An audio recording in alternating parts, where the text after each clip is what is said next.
te invitamos a sintonizar y suscribirte a este canal, donde estaremos subiendo prédicas para administración y para nuestro crecimiento espiritual.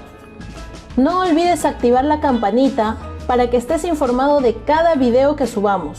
Muchas bendiciones para ustedes y sus familias. Desde Jaffa hasta lo último de la tierra. Fue en diciembre de 1952 en Jaffa, Israel. Clemens Hinn, a punto de dar a luz su segundo hijo, estaba en el hospital, mirando a través de la ventana de su cuarto de maternidad. Una vista hermosa. Las aguas, azul oscuro del Mediterráneo, se extendían interminablemente, pero el corazón de esta mujercita de descendencia armenia estaba turbado. Ella estaba destruida por la amargura, el temor y la vergüenza. A distancia, ella podía ver el grupo de rocas negras en el mar, las rocas de Andrómeda. La leyenda griega dice que la dama Andrómeda estaba encadenada a una de ellas cuando Perseo bajó volando en su caballo alado, hirió al monstruo marino y la rescató. Clemens deseaba que alguien de alguna manera bajara y la salvara de otro año de humillación y desgracia. Ella era una mujer ortodoxa, griega, devota, pero no sabía mucho acerca del Señor. En aquel cuarto humilde del hospital, sin embargo, trató de negociar con él. Mientras estaba parada al lado de la ventana, sus ojos penetraron el cielo y ella dijo mentalmente: Dios, solo tengo una petición. Si me das un niño, yo te lo devolveré a ti. Lo volvió a repetir: por favor, Señor, si me das un niño, yo te lo devolveré a ti. 6 bellas rosas. El primer niño nacido a Constandy y Clemens Hinn fue una niña encantadora llamada Rose, pero en la testaruda cultura del Oriente Medio y especialmente en la tradición de los antepasados Hinn, el primogénito debía haber sido un hijo y heredero. La familia de Constandy, emigrantes de Palestina, de Grecia, comenzaron a perseguir a Clemens por su fracaso en producir un niño. Después de todo, bromeaban ellos: todas tus cuñadas tienen niños. Se reían y se mofaban de ella hasta hacerla llorar, y ella sentía la vergüenza en el matrimonio que sus padres tan cuidadosamente habían arreglado. Sus ojos estaban todavía húmedos al quedarse dormida, y durante la noche tuvo un sueño que todavía recuerda. Yo vi 6 rosas bellas en mi mano, dijo ella, y yo vi a Jesús entrar en mi cuarto. Él vino a mí y me pidió una de ellas, y yo le di una rosa. Al continuar el sueño, un joven bajito, delgado, de pelo negro, ella recuerda cada detalle de su rostro, vino hacia ella y la envolvió en un lienzo grueso. Cuando despertó, se preguntó a sí misma: ¿qué significa ese sueño? ¿Qué podrá ser? El día siguiente, 3 de diciembre de 1952, nací yo. Nuestra familia, con el tiempo, iba a tener 6 niños y 2 niñas, pero mi madre nunca olvidó su pacto con Dios. Más tarde me contó su sueño y que yo era la rosa que ella le entregó a Jesús. Yo fui bautizado en la iglesia ortodoxa griega por el patriarca de Jerusalén, llamado Benedictus. De hecho, durante la ceremonia, él me dio su nombre. Haber nacido en la Tierra Santa quiere decir que uno ha nacido en una atmósfera donde la religión arroja una sombra amplia, inescapable. A la edad de 2 años fui matriculado en una institución preescolar católica y formalmente fui educado por monjas y más tarde por monjes por 14 años. Para mí Jaffa era una ciudad bella. De hecho, eso es lo que la palabra significa, bella. Jaffa en árabe, Jope en griego o Jafo en hebreo. En cualquiera de los 3 idiomas el significado es el mismo. De niño me gustaba oír los relatos de la historia que me rodeaba. Jaffa fue fundada antes de escribirse la historia. Se menciona como una ciudad cananea en la lista del tributo del faraón Tutmosis III en el siglo XV a.C., aún antes de Josué pelear la batalla de Jericó, y fue donde el rey fenicio Hiram de Tiro descargaba la madera de cedro para el templo del rey Salomón. Aunque es fascinante, la historia no ha favorecido a mi lugar de nacimiento.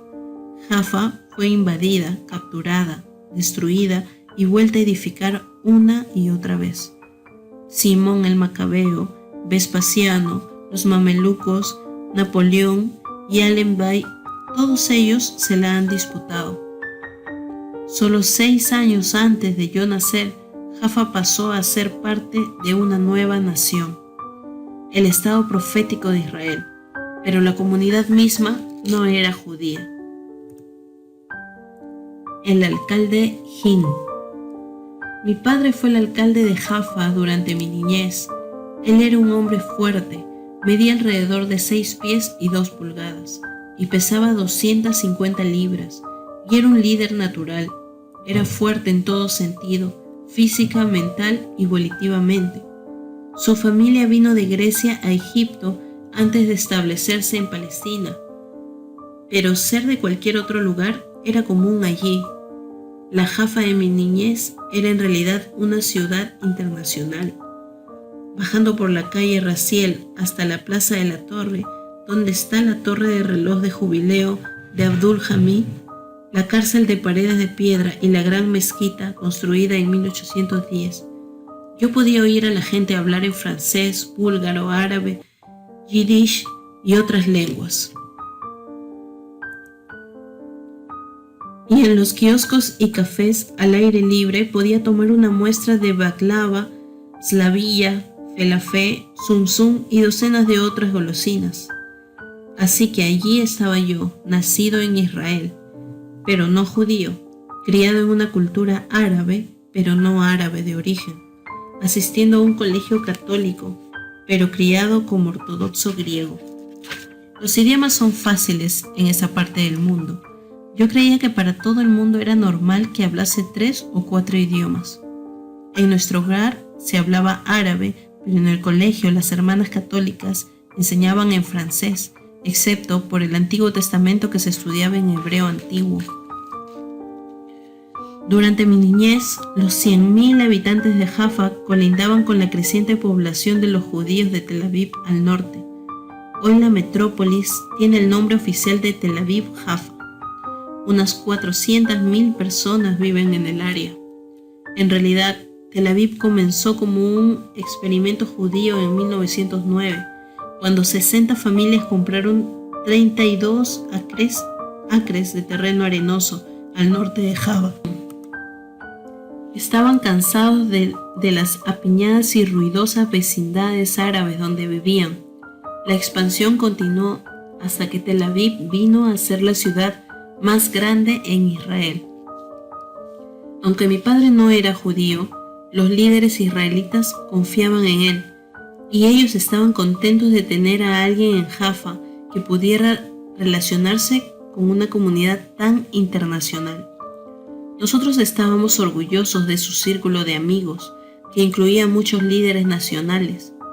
A él se le pidió que fuera embajador de Israel en naciones extranjeras, pero decidió quedarse en Jaffa. Sin embargo, había poco tiempo para la familia. De hecho, no puedo decir realmente que yo conocía a mi papá en aquel tiempo. Parecía que él siempre estaba asistiendo a una función oficial o a una reunión importante. Él no era una persona expresiva, solo era estricto, y raras veces tenía demostraciones físicas de afecto.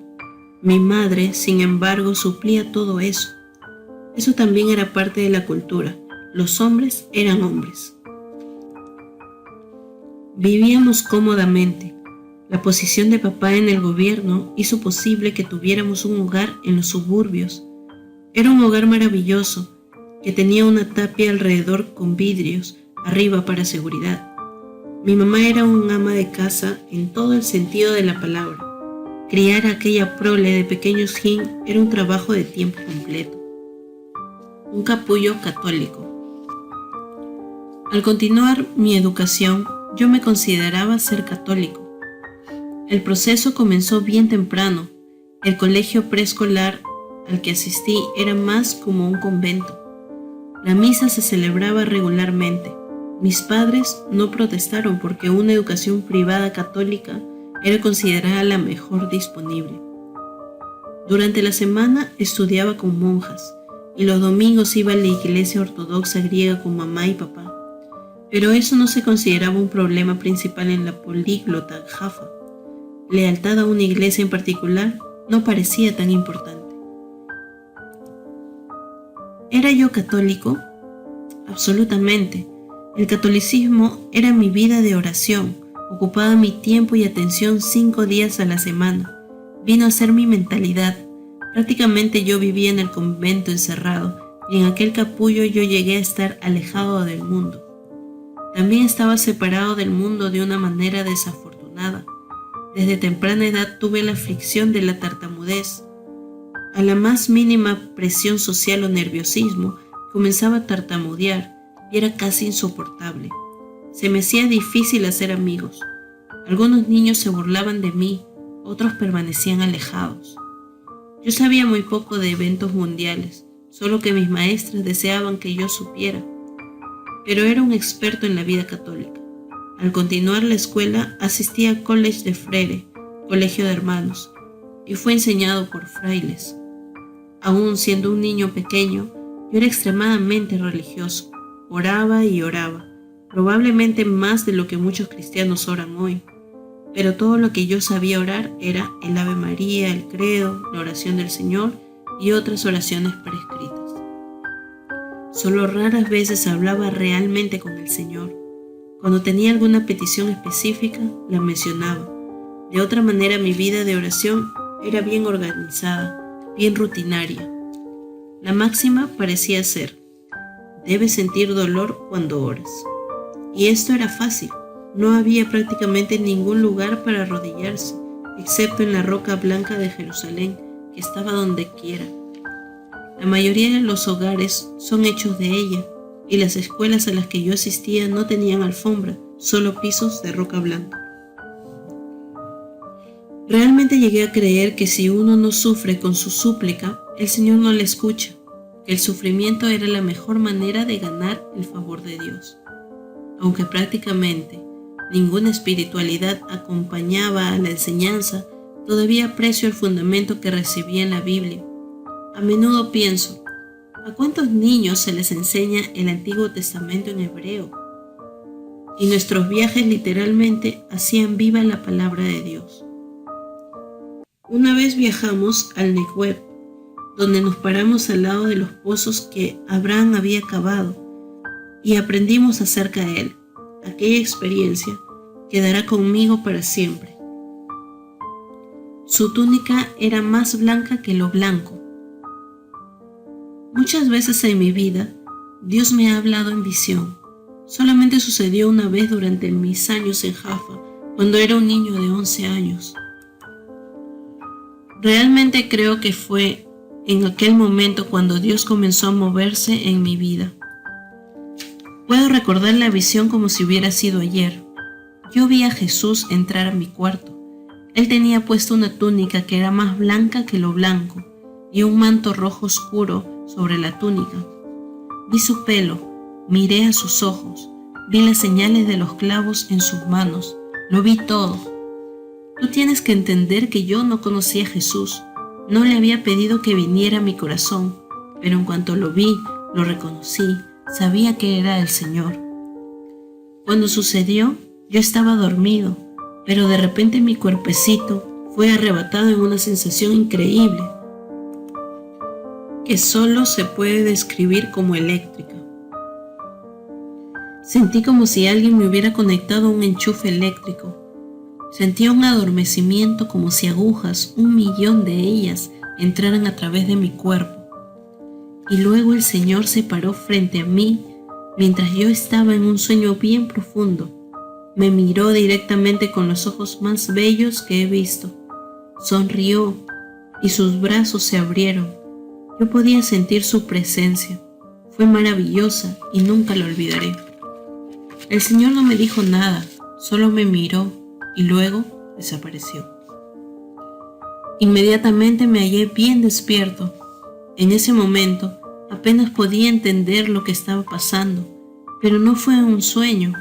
Aquella clase de sentimientos no ocurren en un sueño. Dios me permitió experimentar una visión que crearía una impresión indeleble en mi vida joven. Al despertarme, la sensación maravillosa todavía estaba allí. Abrí los ojos y miré alrededor, pero este sentimiento intenso, poderoso, estaba todavía en mí. Me sentí totalmente paralizado. No podía mover un músculo, ni una pestaña. Estaba completamente petrificado, pero todavía yo estaba en control de mis facultades. Este sentimiento extraño me sobrecogió, pero no me dominó. En realidad, sentía que podía decir, no, yo no deseo esto, y la experiencia se hubiera ido, pero no dije nada. Mientras estaba allí despierto, el sentimiento permaneció conmigo, luego lentamente se fue. En la mañana le conté a mi mamá la experiencia, y todavía ella recuerda sus palabras. Ella dijo, entonces, tú tienes que ser un santo. Cosas así no le ocurren a la gente de Jaffa, ya sean católicos u ortodoxos, griegos. Por supuesto, yo ciertamente no era santo, pero mi madre creía que si Jesús venía a mí, Él tenía que estar designándome para un llamamiento más alto. Mientras Dios estaba tratando con mi vida, había otros factores que cambiarían para siempre el futuro de nuestra familia. Lo último de la tierra. De Gaza a las alturas de Golán. Viviendo en Israel durante los años 60, yo podía sentir la creciente tensión política. Las incursiones árabes a Israel ocurrían casi a diario a lo largo de las fronteras con Egipto, Jordania y Siria, y el ejército israelita se desquitaba regularmente con sus propias incursiones a territorio árabe. En mayo, en 1967, Israel y los 3 países árabes alertaron a sus fuerzas armadas para una posible guerra. Petición de Egipto, las tropas de las Naciones Unidas salieron del corredor de Gaza y de la península del Sinaí. Luego, el 5 de junio de 1967, los aviones de Israel bombardearon campos de aviación en Egipto, Jordán y Siria. Se llamó la Guerra de los 6 días. En menos de una semana, los israelitas destruyeron la fuerza aérea árabe casi completamente. Las tropas israelitas ocuparon el corredor de Gaza, la península del Sinaí, la Cisjordania y hasta las alturas de Golán en Siria. De repente, Israel controlaba un total del territorio árabe como de 3 veces el área del mismo Israel. Nunca olvidaré el día, temprano en 1968, cuando mi padre reunió a la familia y nos dijo que estaba haciendo los planes para que emigráramos. Él dijo, por favor, no discutan esto con nadie, porque puede haber algunos problemas con nuestras vidas de salida. Al principio, el plan era mudarnos a Bélgica. Papá tenía algunos parientes allí y la idea de mudarnos a un país de habla francesa sonaba emocionante. Después de todo, esa era la lengua de mi educación. Entonces, una mañana, un agregado de la embajada canadiense vino a nuestro hogar y nos enseñó una película corta de la vida en Canadá. Toronto parecía una ciudad muy próspera. Papá tenía 2 hermanos allí, pero dudábamos de que calificaran financieramente para ser nuestros garantes. Los interrogantes que rodeaban nuestra salida parecían aumentar cada día. En una ocasión mi padre nos dijo que pudiera ser que no estuviéramos listos para salir del país en los próximos 5 años. Yo hice un trato con Dios. Para ese tiempo, todos estábamos tan ansiosos de salir que yo me arrodillé en aquella roca de Jerusalén e hice un voto a Dios. Señor, oré, si tú nos sacas, te daré la botella más grande de aceite de oliva que pueda encontrar. Añadí, cuando lleguemos a Toronto la llevaré a la iglesia y te la presentaré con acción de gracias. En mi crianza, negociar con Dios no era raro y el aceite de oliva era caro y precioso. Así que hice el voto. Después de algunas semanas, un joven de la embajada canadiense llamó a mi padre para decirle: «Señor Hinn, hemos logrado la salida. No me pregunte cómo. Todos sus papeles están en orden y pueden salir cuando ustedes estén listos».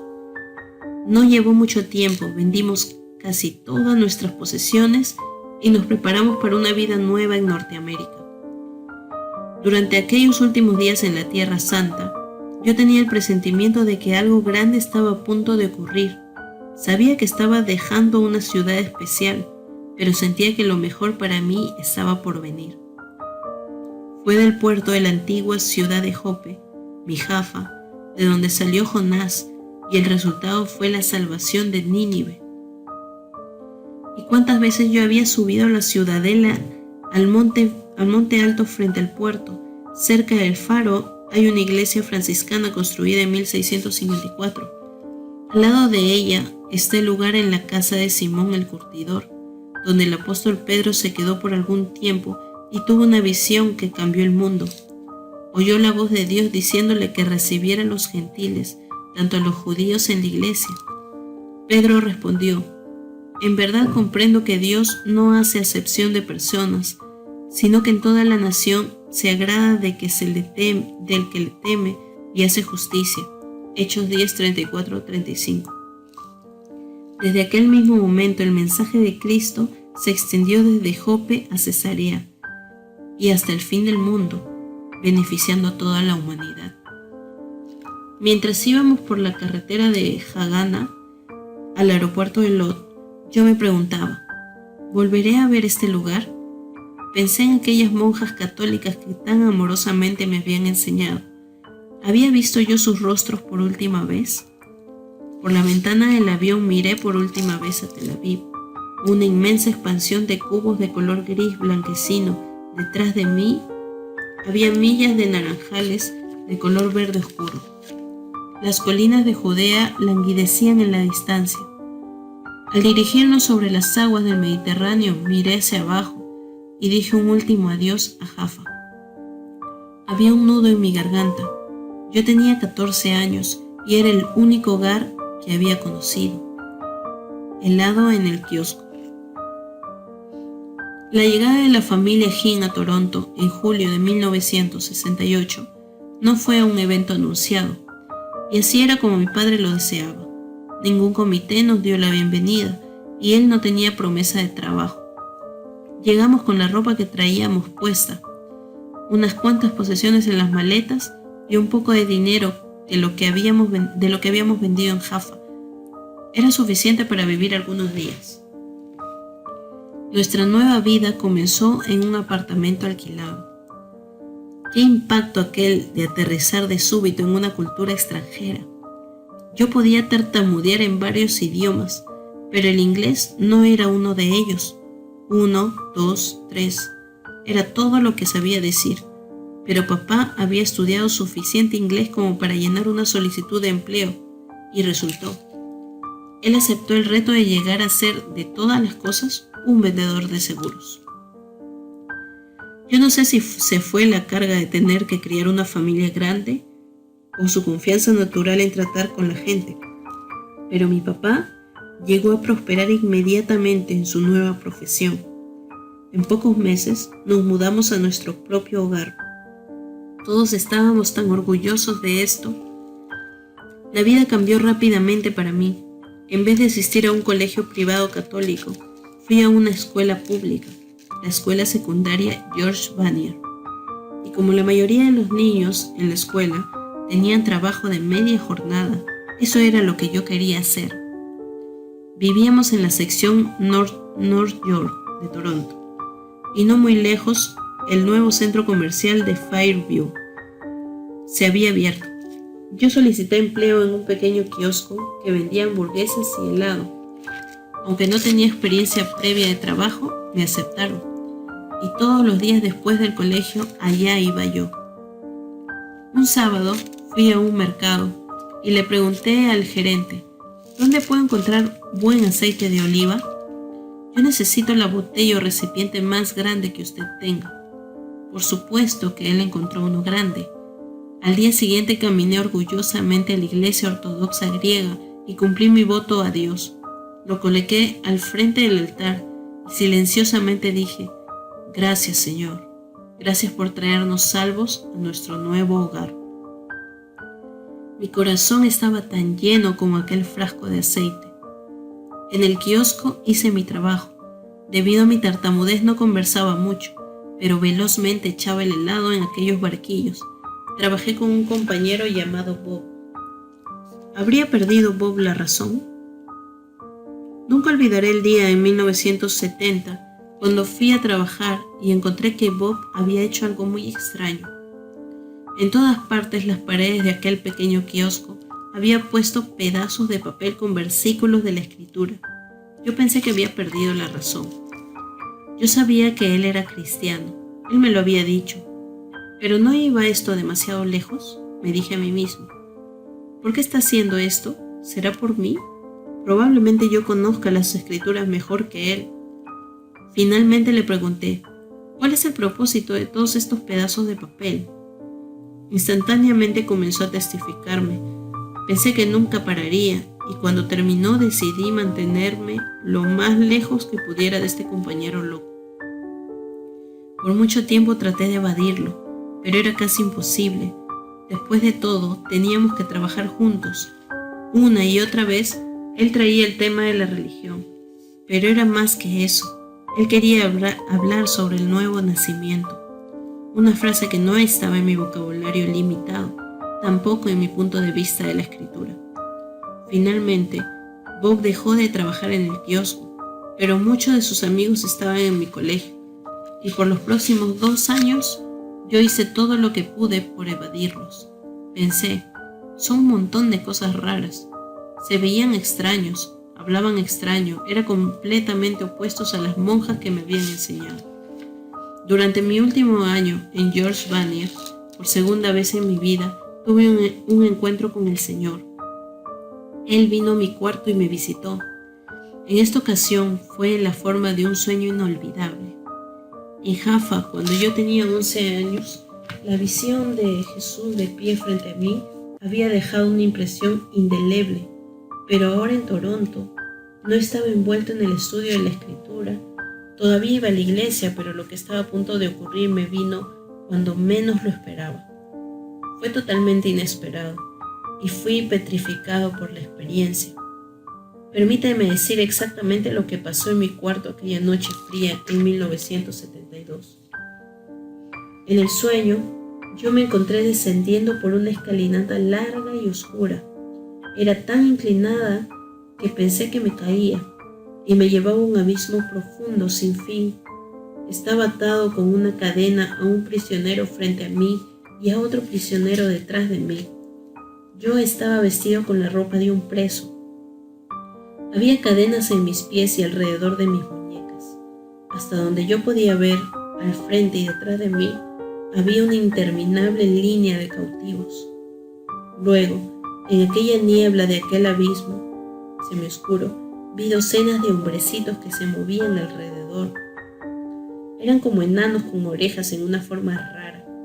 Yo no podía ver sus rostros y sus formas eran casi invisibles, pero nos jalaban hacia abajo como un hato de ganado para el matadero, o aún peor.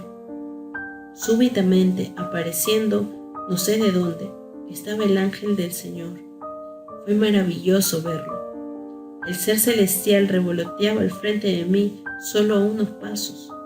Nunca en mi vida he visto tal cosa, ni aun en sueños. Un ángel resplandeciente y bello en medio de aquel abismo negro y oscuro. Al yo mirar de nuevo, el ángel hizo un movimiento con su mano para que yo fuera hacia él. Entonces me miró a los ojos y me llamó.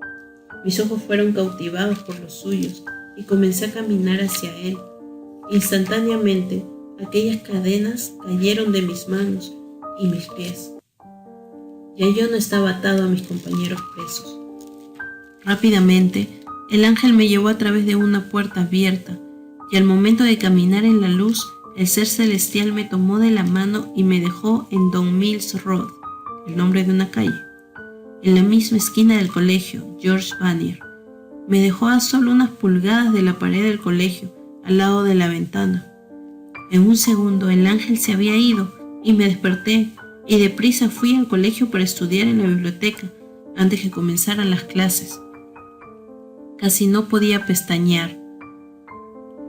Al estar sentado allí, ya sin pensar acerca del sueño, un pequeño grupo de estudiantes vino a mi mesa. Inmediatamente los reconocí. Eran los que habían estado molestándome con toda esa plática de Jesús. Me pidieron que me uniera a ellos en la reunión de oración de la mañana. El salón estaba al salir de la biblioteca y pensé, bueno, me los quitaré encima. Una reunioncita de oración no me va a hacer daño. Yo dije, está bien, y caminaron conmigo al salón. Era un grupo pequeño, solo 12 o 15 muchachos, y mi silla estaba en el centro. De repente, todos, enteros, levantando las manos y comenzaron a orar en algún idioma extraño. Yo ni aún cerré mis ojos, casi no podía pestañear. Allí había estudiantes de 17, 18 y 19 años, muchachos que habían conocido en clases, alabando a Dios con sonidos ininteligibles. Nunca había oído hablar en lenguas y estaba pasmado. Pensar que aquí estaba Benny en un colegio público, en una propiedad pública, sentado en medio de un grupo de fanáticos, era más de lo que yo podía comprender. Yo no oré, solo observaba. Lo que pasó después era más de lo que jamás hubiera podido imaginar. Me sobrevino una ansia repentina de orar, pero realmente no sabía qué decir. Dios te salve María parecía inapropiado para lo que yo estaba sintiendo. Nunca me habían enseñado la oración del pecador en ninguna de mis clases de religión. Todo lo que podía recordar de mis encuentros con la gente de Jesús era la frase, tú tienes que conocer a Jesús. Aquellas palabras parecían fuera de lugar para mí porque yo creía que lo conocía. Fue un momento embarazoso. Nadie estaba orando conmigo, ni aún por mí. Sin embargo, estaba rodeado por la atmósfera espiritual más intensa que jamás había sentido. ¿Era yo un pecador? No lo creía. Yo era un niñito bueno católico. Lloraba todas las noches y confesaba los pecados, ya sea que lo necesitara o no. Pero en aquel momento cerré los ojos y dije 5 palabras que cambiaron mi vida para siempre. En voz alta y dije, Señor Jesús, ven otra vez. No sé por qué las dije, pero eso fue todo lo que salió de mi boca. Repetí aquellas palabras una y otra vez. Señor Jesús, ven otra vez. Señor Jesús, ven otra vez. ¿Pensaba que Él había dejado mi caso o salido de mi vida? Realmente yo no sabía, pero cuando dije esas palabras, una cierta sensación vino sobre mí. Volví a sentir el adormecimiento que sentí cuando tenía 11 años. Era menos intenso, pero podía sentir el voltaje de aquella misma fuerza que salía a través de mí. Lo que realmente sentí, sin embargo, fue que aquel arranque de poder me estaba limpiando. Instantáneamente, de adentro hacia afuera, me sentí absolutamente limpio, inmaculado y puro. De repente, vi a Jesús con mis propios ojos. Ocurrió en un momento. Allí estaba Él, Jesús. Las 8:05. Los estudiantes a mi alrededor no podían saber lo que estaba pasando en mi vida. Todos estaban orando. Luego, uno por uno, comenzaron a salir del salón para sus clases. Eran las 8:05 de la mañana. Por ese tiempo, yo estaba sentado allí llorando. No sabía qué hacer ni qué decir. En aquel momento no lo entendía, pero Jesús se hizo tan real para mí como el piso que estaba debajo de mis pies. Realmente yo no oré, sino esas 5 palabras, pero sabía sin lugar a dudas que algo extraordinario había pasado en aquella mañana de febrero. Casi se me hizo tarde para la clase de historia. Era una de mis asignaturas favoritas. Estábamos estudiando la Revolución China, pero ni siquiera podía escuchar al maestro. No recuerdo nada de lo que dijo. La sensación que comenzó aquella mañana no me dejaba. Cada vez que cerraba los ojos, allí estaba Él, Jesús. Y cuando los abría, todavía Él estaba allí. La visión del rostro del Señor no me dejaba.